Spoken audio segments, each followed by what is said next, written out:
In this simple tutorial, we'll show you how you can easily change your Gmail password in just a couple of steps. If you forgot your password or if you think that someone else hacked your account, then it's a good idea to change it. This works on both iOS and Android devices, so just follow my steps. The very first step that we will do is to open any web browser on our device. I'm on my iPhone, so I'll open Safari, but you can open anything you want. Now go to google.com, and when you get to this page, you want to make sure that you are logged into your Google account or the Gmail account on which you want to change the password. The next step is to tap on your profile picture at the top right corner of the screen, and this menu will pop up with all of your different accounts on which you are logged into. You want to tap on this Manage Your Google Account button, which is under your name and Gmail.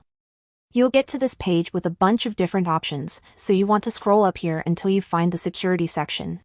Tap on Security and then scroll down. You want to find the Password section, which is under the two-step verification button.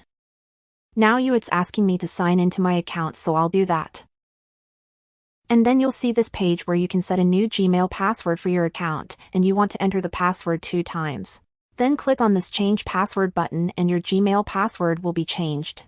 That's how you can easily change your Gmail or Google password in a couple of seconds on your mobile devices such as Android and iOS, but you can also do this on your PC or laptop. If this video helped you out and you were able to change your password, then leave a comment on this video and I'll see you in the next one.